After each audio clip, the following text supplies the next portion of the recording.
Hi everyone, welcome back to my channel.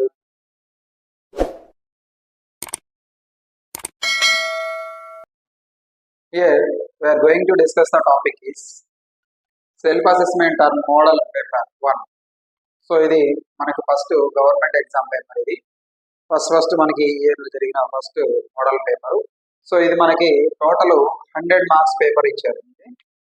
Total 100 marks paper 100 marks paper. First సెక్షన్లో మనకి చూస్తే మనకి 1 mark questions ఇచ్చారు. 12 into 1 12 మార్క్స్. ఫస్ట్ సెక్షన్లో 1 మార్క్, సెకండ్ సెక్షన్లో 2 మార్క్స్, థర్డ్ సెక్షన్లో 4 మార్క్స్ అండ్ ఫోర్త్ సెక్షన్లో 8 మార్క్స్ క్వశ్చన్స్ ఇవ్వడం జరిగింది. So total 100 marks paper. First జరిగిన self assessment term paper. Okay, so ఈ మధ్య రీసెంట్గా మళ్ళీ జరిగింది. So that is pre final exam. Compare to this one, compare చేసుకుంటే మనము రెండు కూడా దగ్గరగా అన్ని క్వశ్చన్స్ రిలేటెడ్గా క్వశ్చన్స్ అడగడం జరిగింది. ఓకే, సో అందుకు మనం ఈ క్వశ్చన్ పేపర్ని డిస్కస్ చేయడం జరుగుతుంది.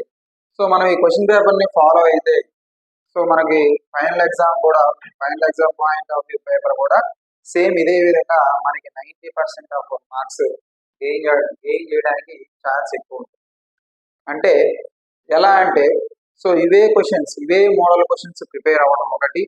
ఈ క్వశ్చన్స్ ప్రిపేర్ అయితే మనకు మినిమం 30 to 40 మార్క్స్ గ్యారంటీ మన పబ్లిక్ ఎగ్జామ్ రావడం జరుగుతుంది. అలాగే ఇవే క్వశ్చన్స్ ఆఫ్ మోడల్ క్వశ్చన్స్ మనం ప్రిపేర్ అవ్వగలిగితే మనకి 100% మార్క్స్ని గెయిన్ చేయడం ఈజీగా ఉంది. ఓకే, అయితే ఇక్కడ మనం అబ్జర్వ్ చేస్తే సెల్ఫ్ అసెస్మెంట్ టెస్ట్ 100 మార్క్స్ జరిగింది. అలాగే ఈ మధ్య రీసెంట్గా paper pre final exam paper కూడా జరిగింది. ఈ రెండు పేపర్లని దగ్గరగా చూసుకుంటే ఒకసారి అన్ని క్వశ్చన్స్ దగ్గరగా రిలేటెడ్ క్వశ్చన్స్ ఇవ్వడం జరిగింది. ఫస్ట్ క్వశ్చన్ మనం హెచ్సిఎఫ్ ఇక్కడ చూస్తే హెచ్సిఎఫ్ క్వశ్చన్ ఇవ్వడం జరిగింది. అలాగే ప్రీ ఫైనల్ పేపర్లో కూడా హెచ్సిఎఫ్ క్వశ్చన్ ఇవ్వడం జరిగింది. అంటే ఒకే కాన్సెప్ట్ మీద గ్యారంటీగా ఆ పర్టికులర్ నెంబర్ క్వశ్చన్ మాత్రం ఇవ్వడం జరిగింది. ఒకసారి మనం ఈ రెండు పేపర్లు దగ్గరగా ఉండి చూసుకుంటే మనకి ఈజీగా మనం మార్క్స్ గెయిన్ చేయడానికి ఛాన్స్ ఎక్కువగా ఉంది. ఓకే, సో ఎవరైతే మన ప్రీ ఫైనల్ పేపర్ నేను ఆల్రెడీ డిస్కషన్ చేయడం జరిగింది. సో ఈ పేపర్ గురించి డిస్కస్ చేయలేదు. సో ఇప్పుడు మనం డిస్కస్ చేస్తున్నాం. ఓకే, సో ఎవరైనా మన ప్రీ ఫైనల్ పేపర్ కంప్లీట్గా నేను మీకు కావాల్సిన విధంగా సో 1 మార్క్స్ 2 మార్క్స్ 4 మార్క్స్ అలా వీడియోస్ పెట్టడం జరిగింది. అలా కంప్లీట్ వీడియో కూడా పార్ట్ 1 పార్ట్ 2 పార్ట్ 3గా డివైడ్ చేసి పెట్టడం కూడా జరిగింది. సో అది మన ఛానల్లో ఉంది, చూడవచ్చు. ఓకే, సో ఇప్పుడు మన సెల్ఫ్ అసెస్మెంట్ పేపర్ 1ని 100 మార్క్స్ పేపర్ ఇవ్వడం. ఓకే, సో దీనిలో ఫస్ట్ సెక్షన్ 1ని మనం 1 మార్క్ క్వశ్చన్స్ డిస్కస్ చేయడం జరుగుతుంది. ఓకేనా, సో దీంట్లో ఫస్ట్ క్వశ్చన్ వచ్చేసరికి ఇక్కడ ఫస్ట్ క్వశ్చన్ చూస్తే HCF of 144 and 420 is 1200. So then there LCM is. Okay, so ఇక్కడ ఫస్ట్ క్వశ్చన్ చూస్తే ఏమి ఇచ్చారు మనకి, హెచ్సిఎఫ్ ఆఫ్ 2 నెంబర్స్ ఈజ్ 12 అన్నాడు, ఫైండ్ దేర్ ఎల్సిఎం అన్నాడు. ఓకే, సో నా వీడియోస్ కానీ మీకు నచ్చినట్లయితే చివరి వరకు చూసి ఒక లైక్ చేయండి. ఓకే, ఇక్కడ ఫార్ములా ఏంటి అంటే product of 2 numbers is equal to product of 2 numbers is equal to HCF into LC. ఇది ఫార్ములా. సో ఈ ఫార్ములా మీద మనకు క్వశ్చన్ ఇవ్వడం జరిగింది. ఓకేనా, ప్రొడక్ట్ ఆఫ్ 2 నెంబర్స్ ఏంటి అంటే 144 420. సో ఈ రెండిటి యొక్క నెంబర్స్ యొక్క product HCF and LCM. HCF వచ్చేసరికి ఎంత ఇచ్చాడు 12 into LCM. So LCM is equal to 144 into 420 by 12. 12 ones 12 12s. So that is equal to 12 into 420. So multiply చేస్తే 12 2s are 24, 12 4s are 48 plus 2 50. So 5040. So our answer is option. Okay, and next one. Next second one, point on positive y axis. Y axis positive Y axis మీద point ఏంటి అని ఇక్కడ మీరు observe చేస్తే positive Y axis అన్నాడు కాబట్టి ఇక్కడ మన నెగిటివ్ వాల్యూస్ ఏమి రావు. సో ఆప్షన్ ఏ కాదు, ఆప్షన్ డి కూడా కాదు. ఓకే, సో ఈ రెండు ఆప్షన్లో మనకు ఆన్సర్ 0,2 కానీ 2,0 కానీ. అయితే వై యాక్సిస్ అంటున్నాడు కాబట్టి ఇప్పుడు మనం పాయింట్ తీసుకుంటే X axis Y axis, Y axis అంటున్నాడు కాబట్టి వై యాక్సిస్ ఎప్పుడు కూడా పాయింట్ ఎలా ఉంటుందంటే ఎక్స్ వాల్యూ 0 ఉంటుంది. ఓకే, సో ఇక్కడ పాయింట్ అన్నాడు కాబట్టి ఇప్పుడు ఈ రెండు ఆప్షన్లు మనం తీసుకుంటే ఫస్ట్ ఎక్స్ యాక్సిస్ 0 కాబట్టి పాజిటివ్ అన్నాడు కాబట్టి 0,2 అనేది మనకు ఆన్సర్ అంటే ఆప్షన్ బి అవుతుంది. Okay, and next third one, discriminant of x square minus 2x plus 1 is equal to 0. Discriminant find out చేయాలి. ఇక్కడ కోఎఫిషియంట్ ఏ వాల్యూ ఎంత, coefficient of x square 1, b coefficient of x minus 2, c is equal to 1. So discriminant means we have to find out the delta. b square minus 4ac is the formula. This is the discriminant formula. Okay, so b square minus 2 whole square minus 4 into a is 1, b is, c is 1. So then simplify minus 2 whole square means 4, 4 into here 1 here 4, 4 minus 4 0. So your discriminant is 0. So our answer is C. Okay, we'll see next one. Midpoint of the points 1, 1 minus 1, 1. Midpoint. So midpoint మీద మన question కూడా మనకి ఎగ్జామ్లో ఇవ్వడం most important question ఇది. So ఇక్కడ మనకి ఏమి ఇచ్చారు, 2 పాయింట్స్ ఇచ్చాడు. ఆ 2 పాయింట్స్ మధ్య మిడ్ పాయింట్ ఏంటో మనం ఫైండ్ అవుట్. సపోజ్ ఇప్పుడు ఇదొక లైన్ సెగ్మెంట్. సో ఏ అనేది ఒక పాయింట్ గా తీసుకుంటే బి అనేది ఇంకొక పాయింట్ -1, 1 తీసుకుంటే సో పి అనేది మిడ్ పాయింట్ గా తీసుకుంటే సో ఈ పాయింట్ మనం ఫైండ్ అవుట్ చేయాలి. That is take x, y. So P of mid point P of x, y is equal to formula వచ్చేసరికి x1 plus x2/2 plus y1 plus y2/2. So ఇది formula. So దీనిలో మనం substitute చేస్తే x1 plus x2 1 plus of -1/2 అలాగే y1 plus y2. So this is x1 y1 x2 y2. So ఇది కూడా -1 plus of -1/2. So ఏమవుతుంది, plus into minus minus అవుతుంది. 1 - 1 0/2.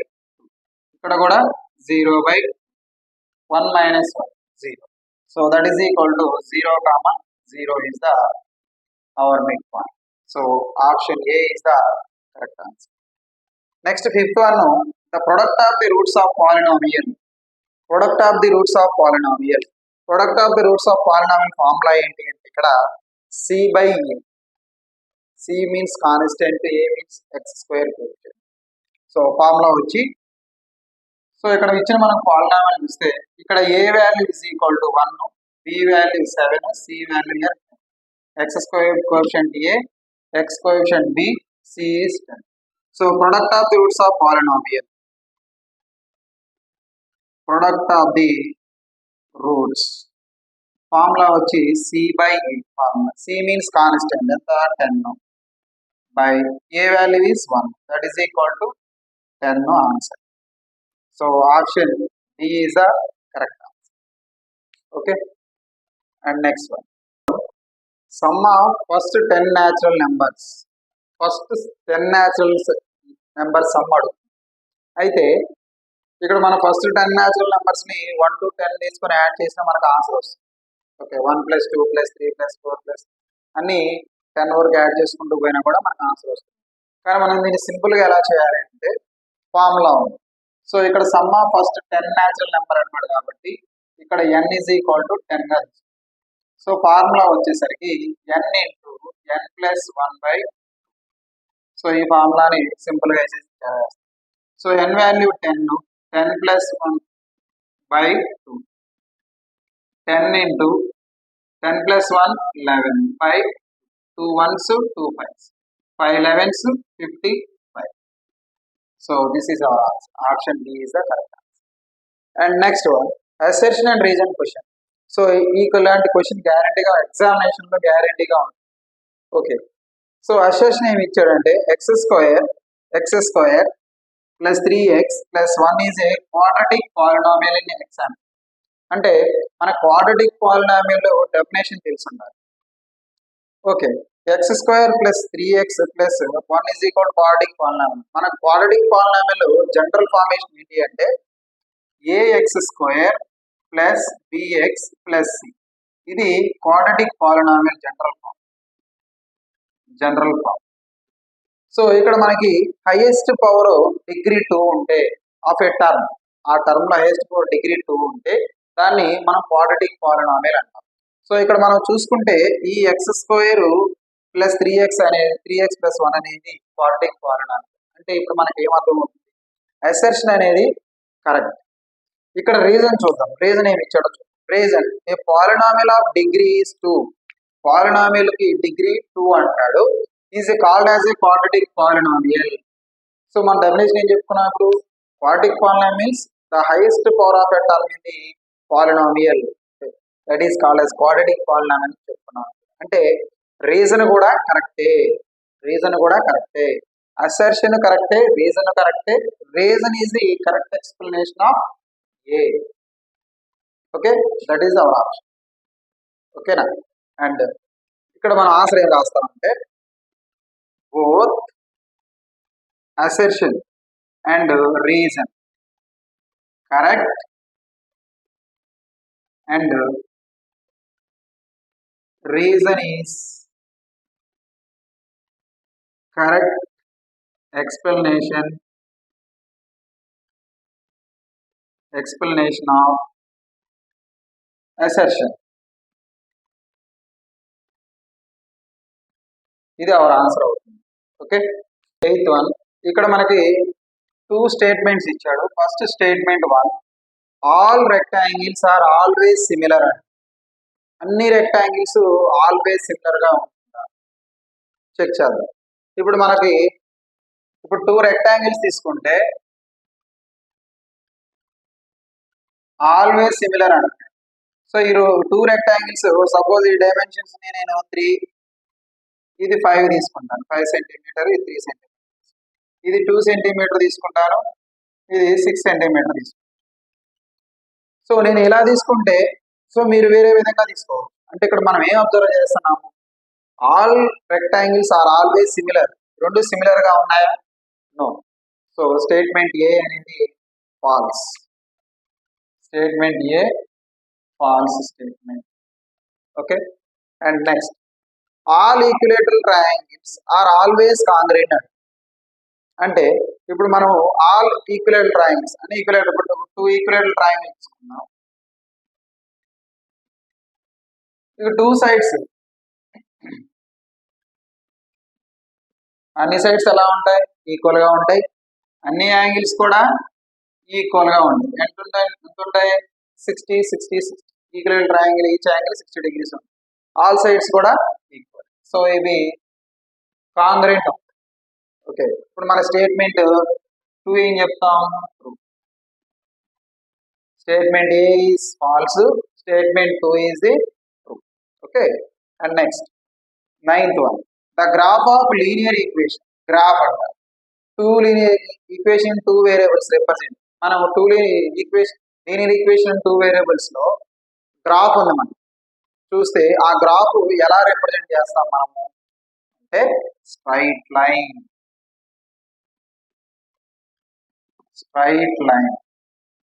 This is our answer. Straight line formation లో linear equation 2 variables ని represent చేస్తాం. Okay, and next 10th one, state fundamental theorem of arithmetic. So fundamental theorem of arithmetic యొక్క statement రాయాలి. So ఇక్కడ మనం చూస్తే statement every composite number a composite number తీసుకున్నా can be expressed as product of primes and their factorization. దాని యొక్క factorization అనేది ఎలా ఉంటుంది? యూనిక్. అండ్ అపార్ట్ ఫ్రమ్ ఆ part, so order is which prime factorization circus, prime factor. Prime factors అనేవి అక్కడ అవుతాయి. సో మనం ఏ కాంపోజిట్ నెంబర్ మనం ఎక్స్ప్రెస్ చేసిన ప్రొడక్ట్ ఆఫ్ ప్రైమ్స్ లో రాస్తాము, ఆ ఫ్యాక్టరైజేషన్ యూనిక్ గా ఉంటుంది. అపార్ట్ ఫ్రమ్ ఆ పార్ట్ లో మన ఆర్డర్ అనేది ప్రైమ్ ఫ్యాక్టర్స్ వస్తాయి అండి. సో నేను రాసిన అలాగే నువ్వు కూడా రాసినా కూడా అలాగే. సో ఇప్పుడు ఒక ఎగ్జాంపుల్ తీసుకుందాం, ఒక కాంపోజిట్ నెంబర్ ఎగ్జాంపుల్ తీసుకుందాం. 12 అనేది తీసుకుంటే ఈ ప్రైమ్ ఫ్యాక్టరైజేషన్ రాస్తే 2 6 2 3 3 1s. సో ప్రైమ్ ఫ్యాక్టర్స్ ఏం రాయొచ్చు, 2 into 2 into 3. So this is right here 2 square into. So దీన్ని ఎలా రాసినా కూడా మనం యూనిక్ గానే ఉంటుంది. This uh fundamental theorem of arithmetic statement example మనంగా చెప్పుకోవచ్చు. Okay, and next 11th one, if nth term of an AP is n plus 5 is. అయితే first term common difference 10th term find out. So ఇక్కడ మనకి nth term ఏమి ఇచ్చాడు, an is equal to n plus 5. ఇక్కడ first term ఏమవుతుంది, suppose if n is equal to 1 తీసుకుంటే a1 is equal to 1 plus 5, that is equal to 6. ఓకే, so first term వచ్చేసింది. So here the first term is the 6.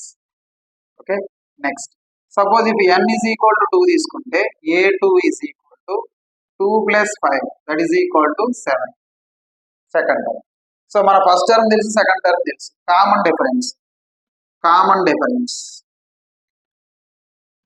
So common difference d is equal to second term minus first term, 7 minus 6, that is equal to 1.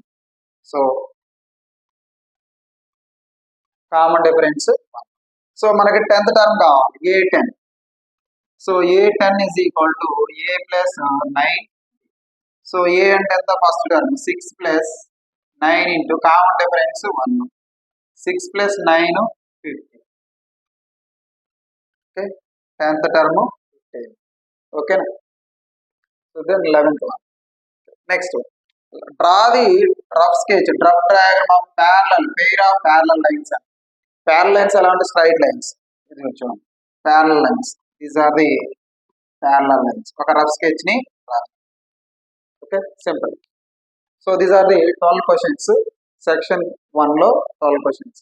Okay, so నా videos కానీ మీకు నచ్చినట్లయితే please like, share and subscribe my channel. Thank you.